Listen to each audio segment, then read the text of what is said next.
Beleza, pessoal. Vamos começar aí a nossa aula da disciplina de hardware evolutivo. Vou falar um pouquinho do que a gente já tinha comentado na aula passada e a gente entra propriamente aí no conteúdo da matéria. Podem me interromper à vontade aí para fazer perguntas. Estão visualizando a tela aí? Tudo ok? Beleza. Olha só. O problema que a gente vai abordar nessa disciplina é o projeto de circuitos digitais combinacionais utilizando computação evolucionista. Então, tem duas formas da gente projetar os circuitos, né, combinacionais. São circuitos aí formados pelas portas lógicas. Então, dada a tabela verdade, né, então, dada uma tabela verdade, a gente projeta o circuito utilizando as técnicas tradicionais, ou a segunda opção seria utilizando meteorísticas. E uma dessas meteorísticas é a computação evolucionista. Então, o problema que vai ser abordado na disciplina é, dada a tabela verdade, então a gente tem um exemplo aqui, uma tabela verdade com 3 variáveis de entrada, onde é dada a saída. E eu quero projetar um circuito que represente essa tabela verdade. Beleza? Então, dada a informação aqui da saída, ela fornece exatamente o comportamento de um circuito. Eu quero que um circuito tenha aquele comportamento. Quando as entradas, né, nesse caso A, B e C for zero, a saída vai ser zero.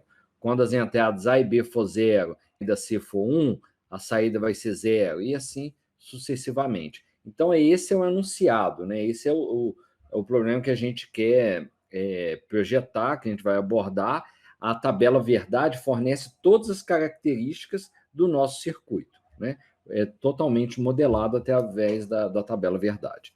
Beleza. Se a gente aplicar as técnicas tradicionais, a gente consegue projetar esse circuito, só que as técnicas tradicionais é o mapa de Carnot, né? Aí o mapa de Carnot, ele consegue projetar um circuito através, ele vai fornecer uma soma de produtos. Então, todo circuito, toda saída do circuito, ela vai ter uma porta OR, né, conectada aí em algumas portas AND. Então, é assim que o mapa de Carnot vai projetar o circuito, a soma de produtos, onde as entradas daqui da porta AND estão ligadas diretamente nas variáveis do sistema, nesse caso, ABC. Então, é bem simples o método do mapa de Carnot. A gente pode implementar um algoritmo que faça exatamente esses agrupamentos do mapa de Carnot, né? O mapa de Carnot está limitado aí a 4 variáveis, né? 5 variáveis. Depois o processo, né? Acima de 4 ou 5 variáveis, a gente pode implementar essa lógica do mapa de Carnot através de um algoritmo.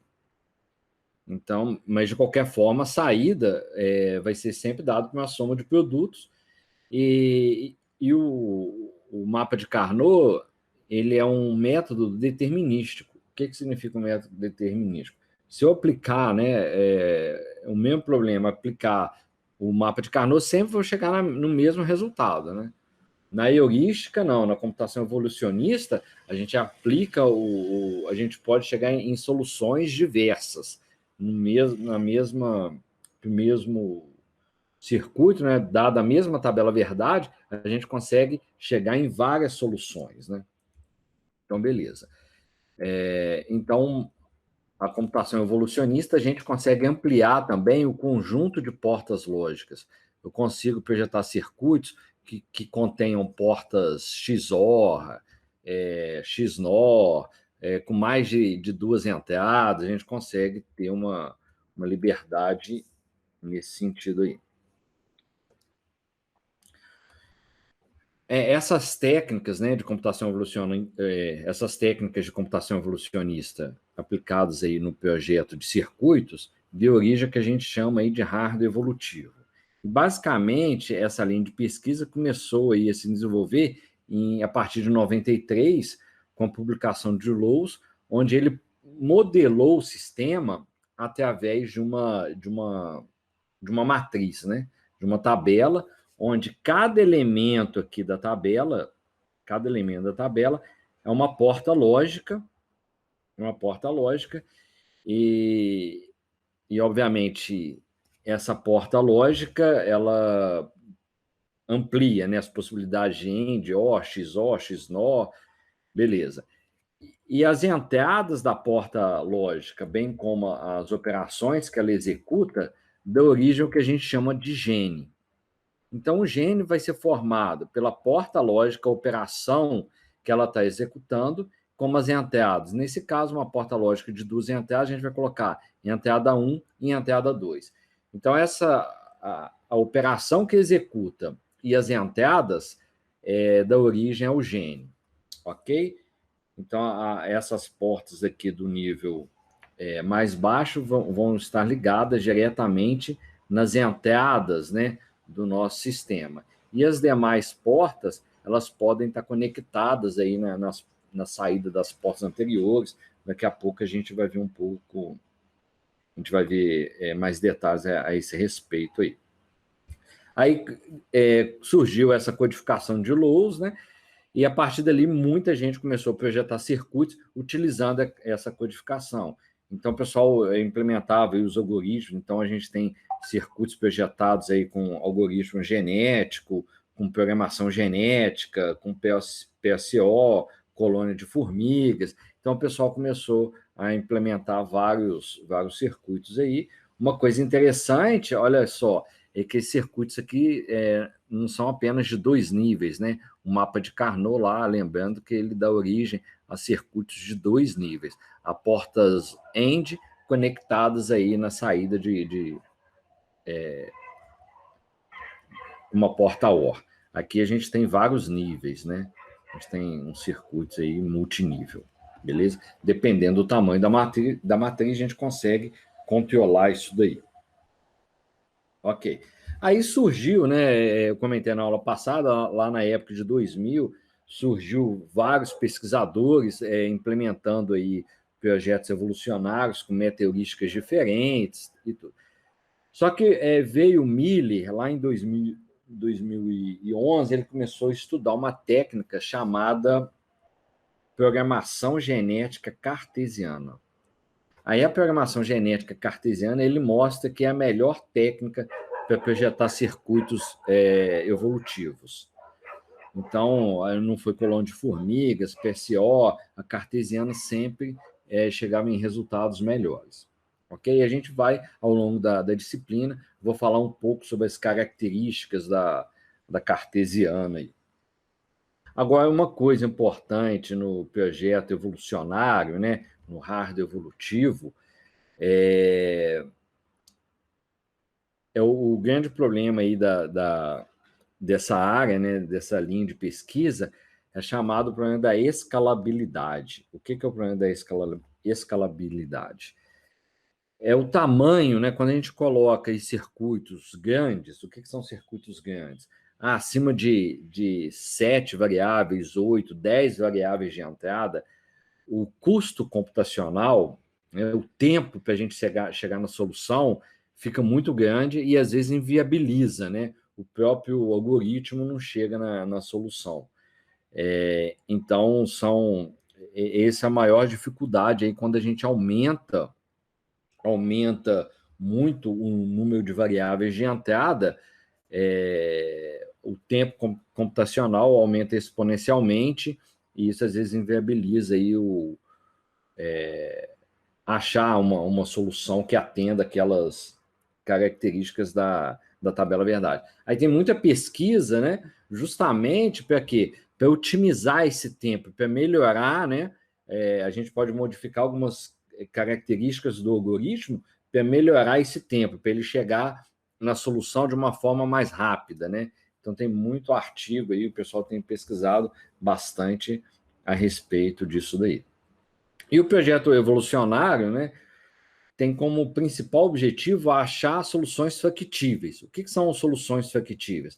É um circuito que atenda todas as restrições impostas pela tabela verdade. Então, ele vai acertar todas as linhas da tabela verdade. Esse seria o circuito básico, né? O projeto mais básico. Mas a gente tem também, a gente pode modificar, é possível modificar esse objetivo para encontrar aí outras funções objetivas, né?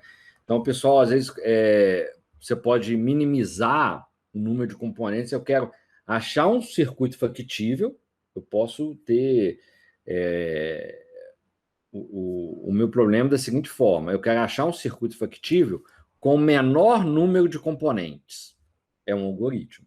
Agora eu falo, não, eu quero achar um circuito factível. Quando eu falo factível, é um circuito que acerta toda a tabela verdade. Ele vai, integralmente, ele vai atender a todas as restrições da tabela verdade. Né? Cada linha da tabela, eu posso falar que é uma restrição para ser atendida. Então, o circuito factível é aquele que está de acordo ali com a tabela verdade. Eu posso falar assim, eu quero um circuito factível com menor número de componentes.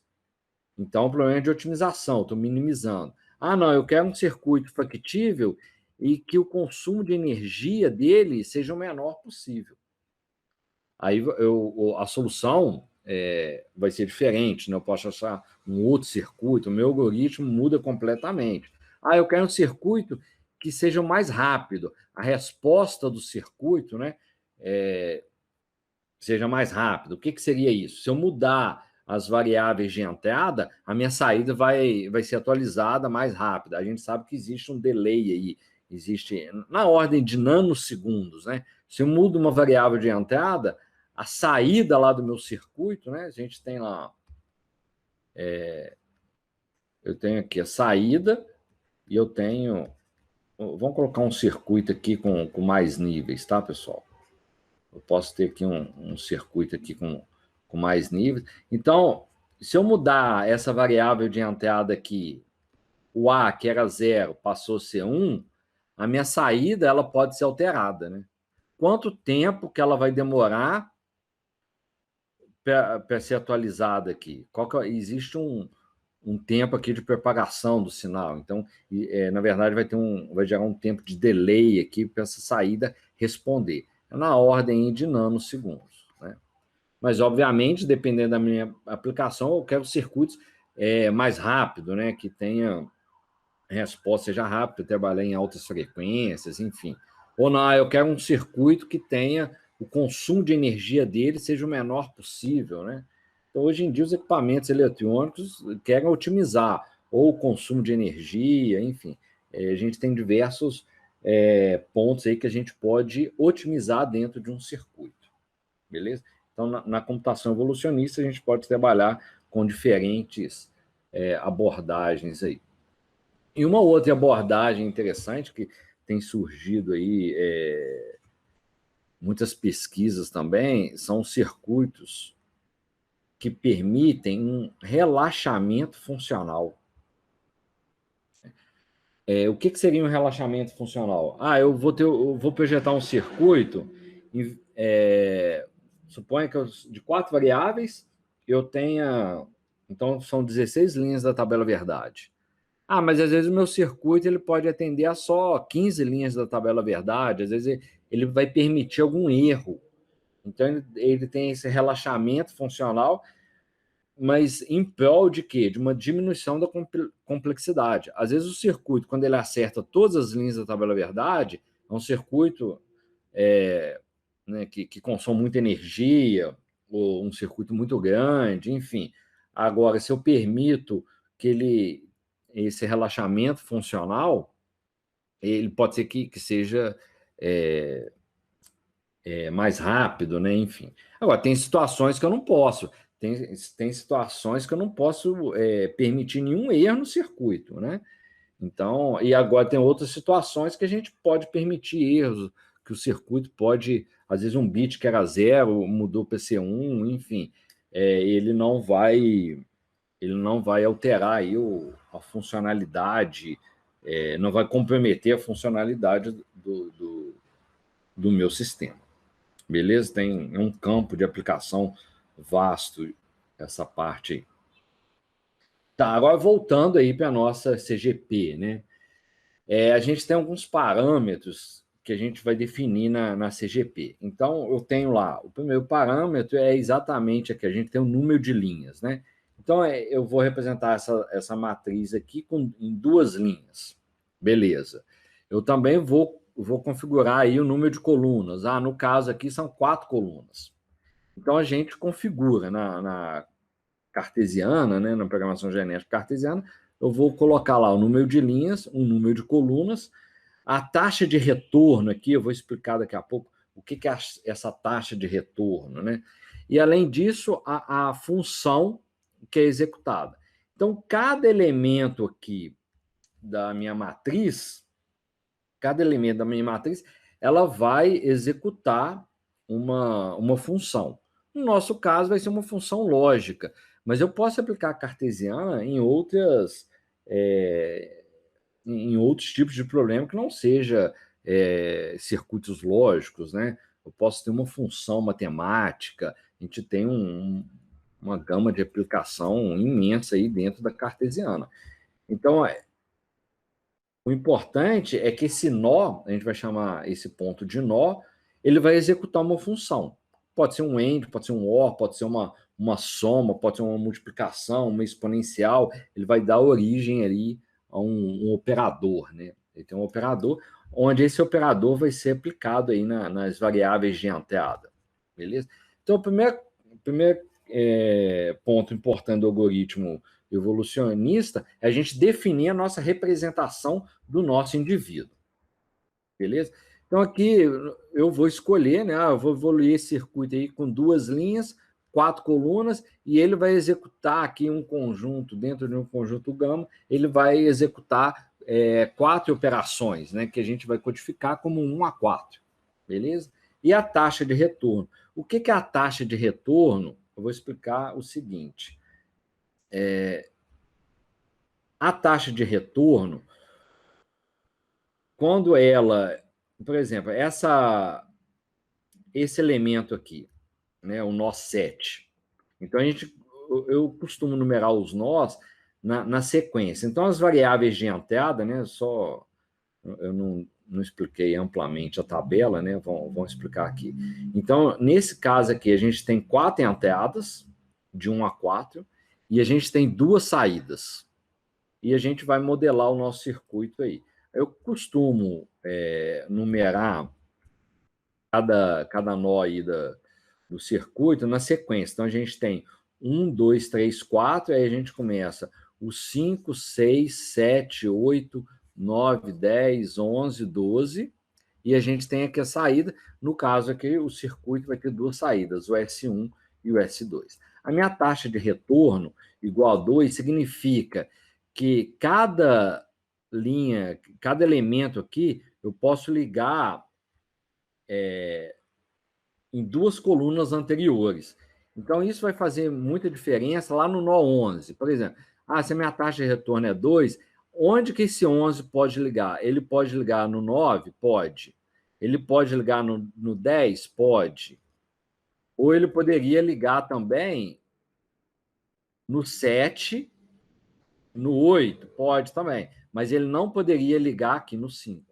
Tá? Não poderia ligar no 5. E as variáveis de entrada? As variáveis de entrada sempre é permitido. Então, essa entrada aqui poderia gerar esse circuito aqui, ó, ligando no 9 e ligando na variável de entrada 2. Isso é permitido. Ok? Então, isso é um parâmetro que eu vou colocar lá no início do meu algoritmo, a taxa de retorno. Beleza? Então, à medida que essas conexões vão sendo formadas, né, aleatoriamente, então isso daí é randomicamente, né, pseudo-randômico, na verdade, à medida que isso vai sendo gerado aleatoriamente, a gente vai construindo um circuito e a gente vai dando origem também ao genótipo, né? Lembrando que cada elemento desse está associado a um gene. A gente começa a colocar aqui os exemplos, né? Então, aqui, ó, eu coloquei lá. A gente começa a gerar aleatoriamente, né? O algoritmo vai fazer isso para a gente. Aí ele gerou aqui, que função que ele vai executar? Ele vai executar a função 3, ligados aqui na variável 1 e na variável 3. Então, ele deu origem a esse gene aqui, ó, 133. O que significa aquele gene 133? Significa que ele vai executar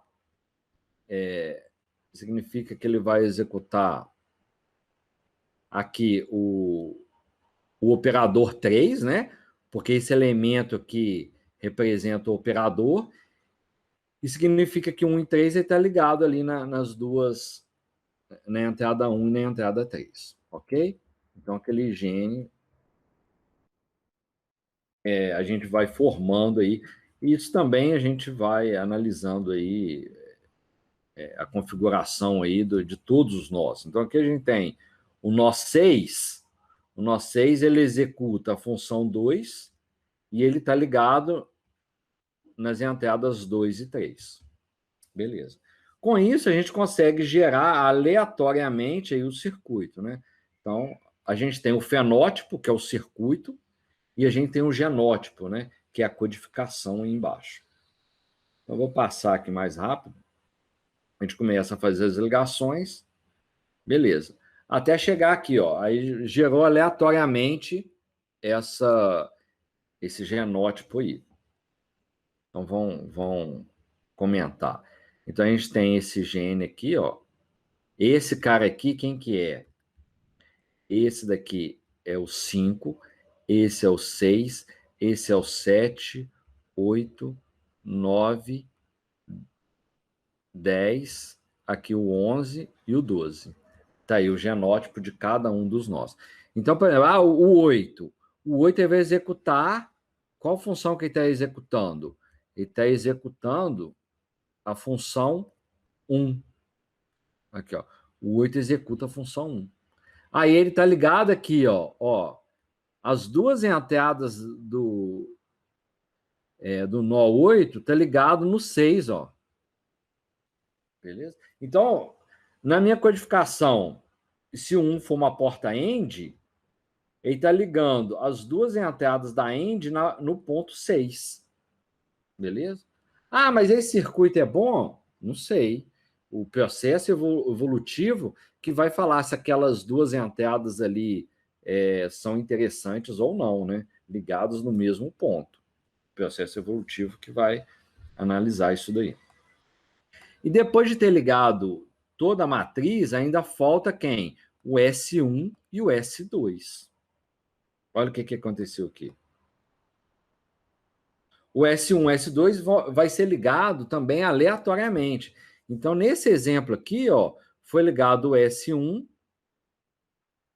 lá no 9 e o S2 foi ligado no 12. Beleza? A gente percebe o seguinte, vamos analisar aqui, ó. O 9 está ligado aonde? No 7 e no 6. O 7 está ligado aonde? No 3 e na variável de entrada 4. Beleza. Então, esse nó está conectado, esse nó está conectado, esse nó está conectado. E o 12 aqui, onde que ele está conectado? No 10 e na variável de entrada 4. Quem que o 10 está conectado? Está conectado lá no 5 e também na variável 4. Pessoal, entenderam essa conexão aí? Então, a gente conseguiu, aleatoriamente, gerou esse circuito aí. Agora, analisando essa configuração, a gente percebe o seguinte, que existem alguns nós que não estão conectados. Por exemplo, o 11 aqui, ó. O 11 não participou do circuito. O 8 não participou do circuito, né? Beleza? Então, esses elementos que não participam do circuito são chamados nós inativos. Vamos analisar aqui com calma. Então, a gente tem, na verdade, dois subcircuitos aqui. A gente tem um subcircuito da saída S1, está mostrando aí a ligação, né? Então, essa conexão aqui está dando origem a um circuito, beleza. Então, tá aí as conexões aí do circuito do S1. Ok. Além disso, a gente tem a conexão da saída S2.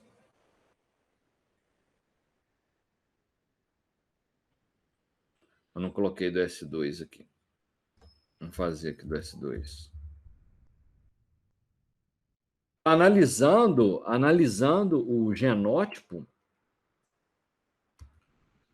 a gente for analisar aqui o genótipo aqui, a gente consegue montar o circuito, né? Vou analisar aqui, ó. Eu coloquei aqui na saída, eu coloquei no genótipo aqui a saída do S1 e aqui é o S2. Então, vamos montar lá o S2. Quem que é o S2? Vamos analisar o genótipo aqui, é o 12. Então, está ligado aqui, ó, no 12. Aí eu venho lá no 12. Quem que o 12 está ligado? Então, o ideal é numerar isso daqui, né? Então, esse é o 5, 6, 7, 8, 9, 10, 11, 12. Beleza.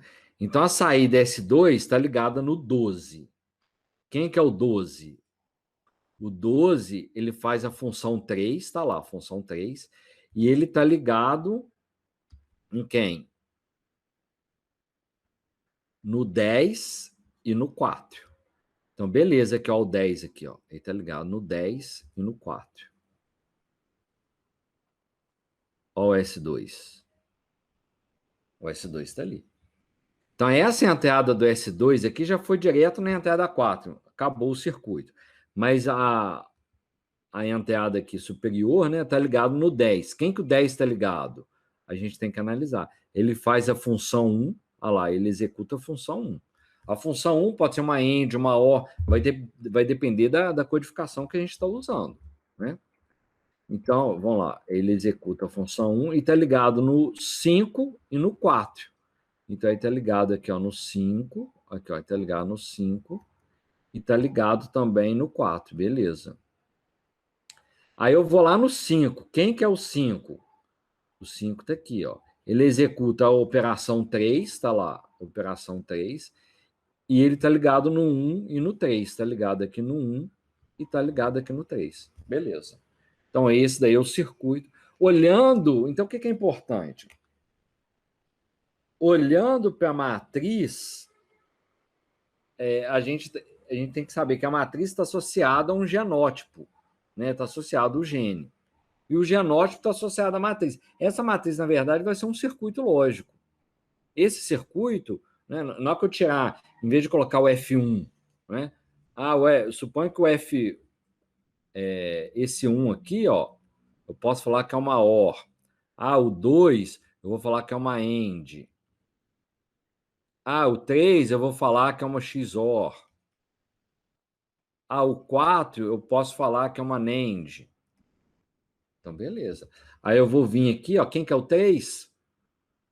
O 3 é uma XOR. Então, eu vou desenhar uma XOR aqui no 3.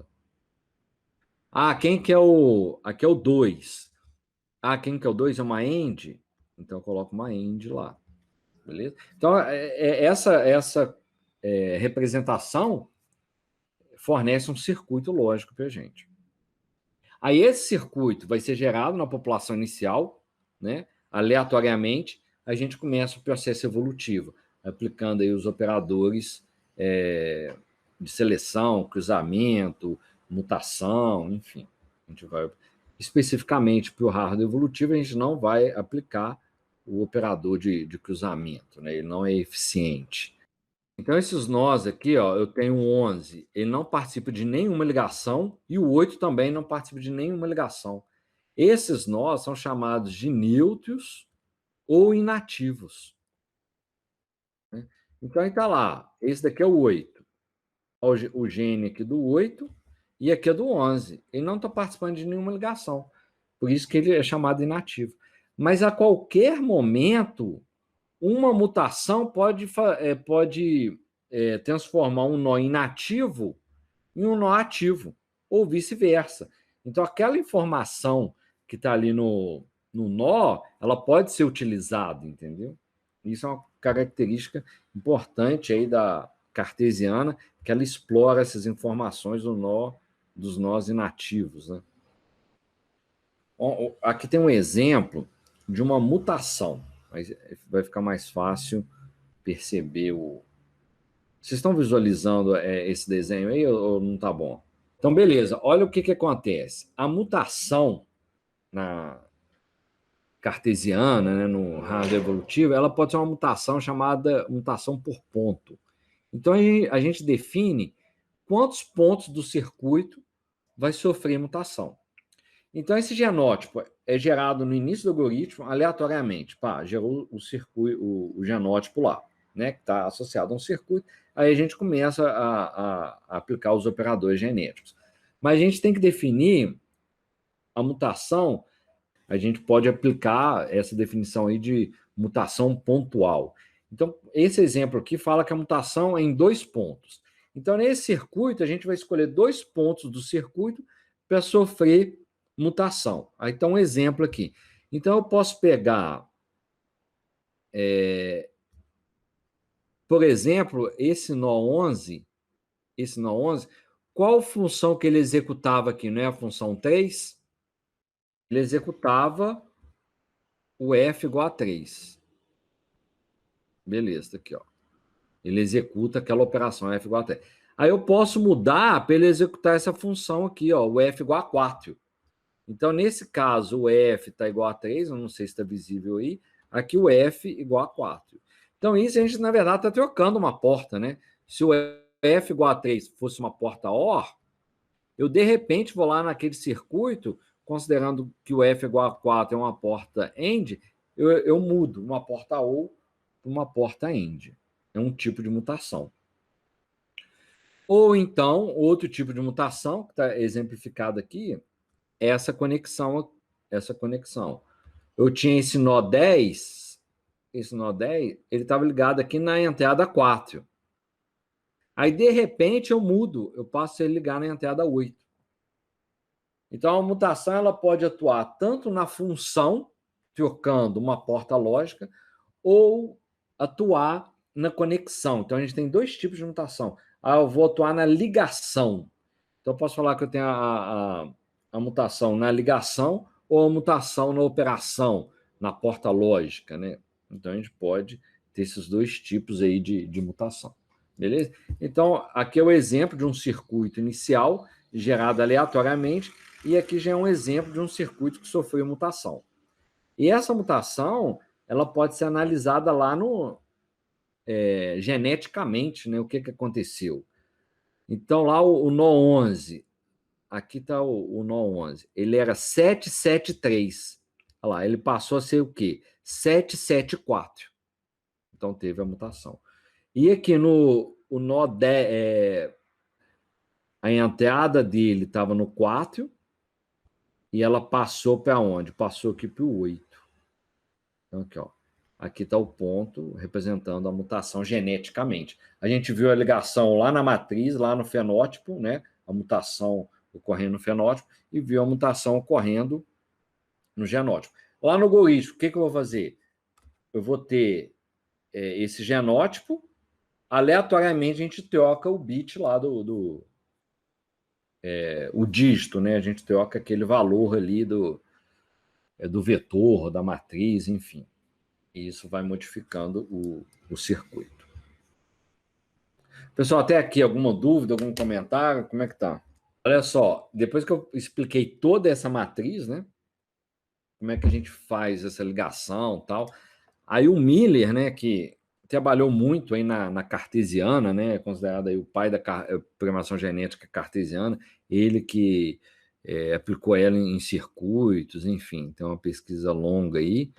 Ele coloca aí o padrão da cartesiana o seguinte, que o número de colunas vai ser 1. Então, ao invés de eu representar o circuito em uma matriz, eu vou representar o circuito com um vetor. Então, não vai ser mais uma matriz, vai ser um vetor. Por quê? Na verdade, fica muito mais amplo. Quando a gente tem uma matriz, o que acontece? Vamos voltar aqui um pouquinho. Eu ia pegar uma matriz mais... que não tivesse rabiscado aqui. Vamos colocar essa matriz aqui. A gente tem algumas restrições Por exemplo, esse nó 10, vamos pegar o 10 aqui. Ele não pode ligar no 9, pode?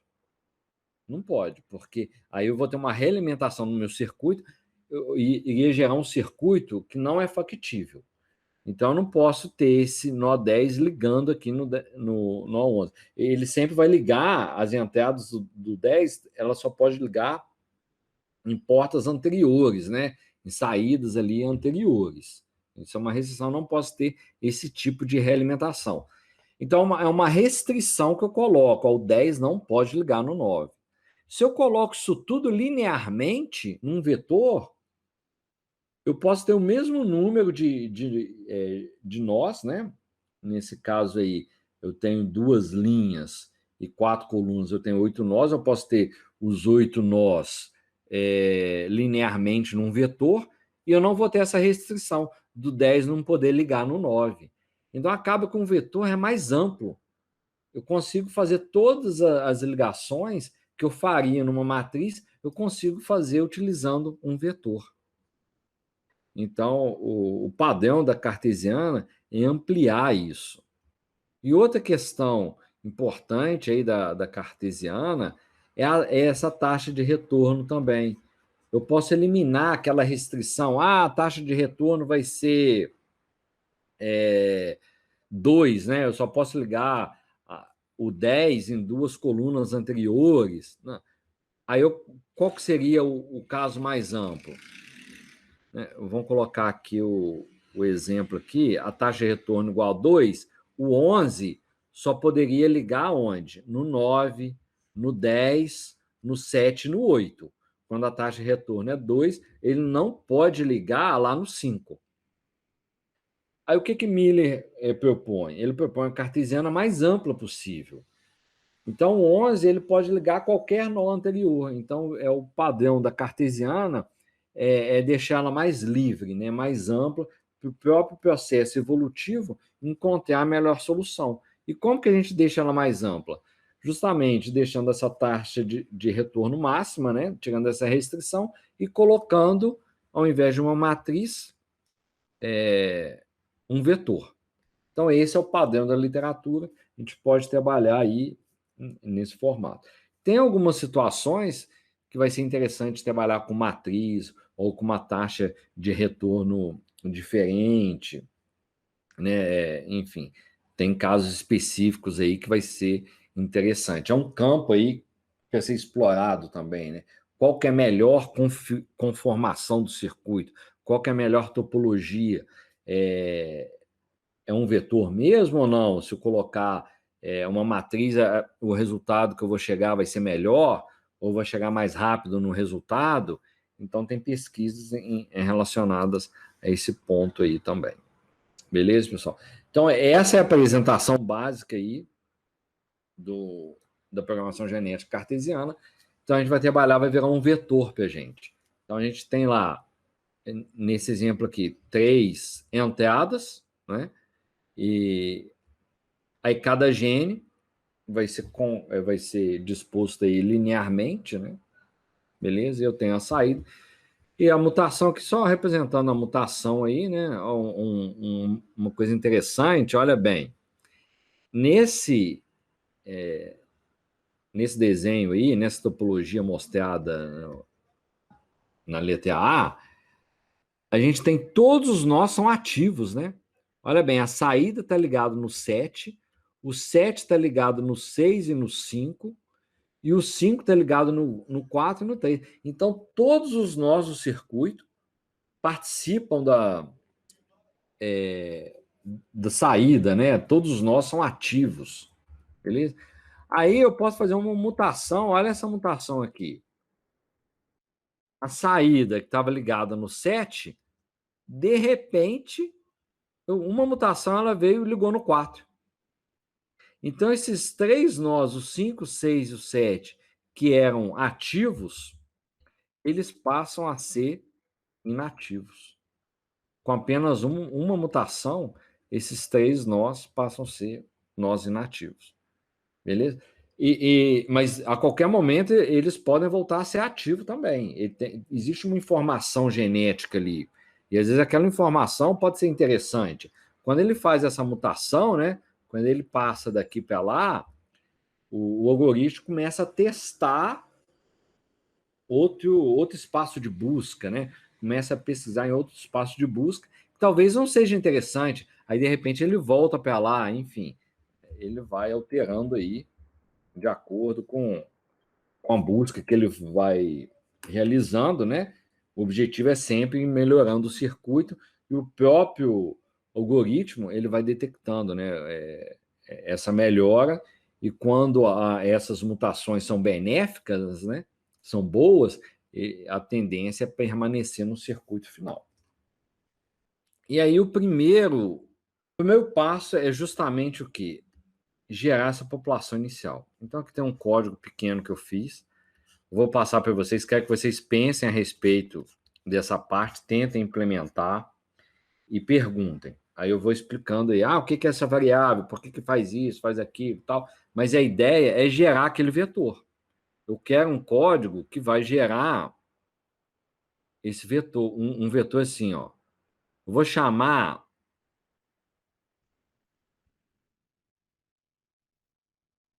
Só explicar algumas coisas em relação a esse código. Eu posso falar o seguinte, eu tenho que gerar uma codificação. Eu posso falar que o 100 está associado ao AND. Eu posso falar que o 200 está associado ao OR. E posso falar que o 300 está associado ao XOR. Então, essa é a codificação que eu vou usar. Eu que estou criando essa codificação aqui. Beleza. Dada essa codificação, eu posso gerar isso daqui, ó. E além disso, né? Se eu tenho 4 entradas, né? A, B, C, D, então tem uma tabela aqui de 4 entradas. 0, 0, 0, 0, beleza. Eu vou chamar a variável A, por exemplo, de 1, 2, desculpa, vamos começar a contagem do 0. 0, 1, 2, 3.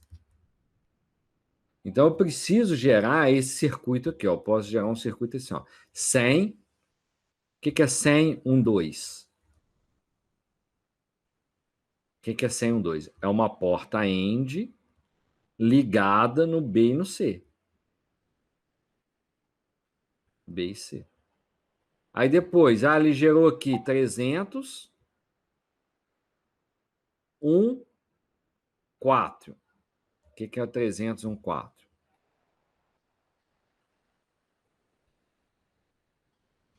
Então, aqui é 0, 1, 2, 3. Esse cara aqui, ó, eu vou chamar de 4.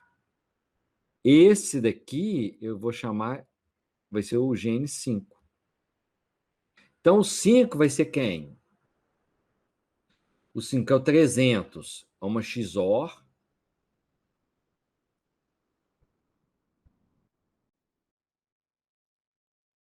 5 vai ser uma XOR.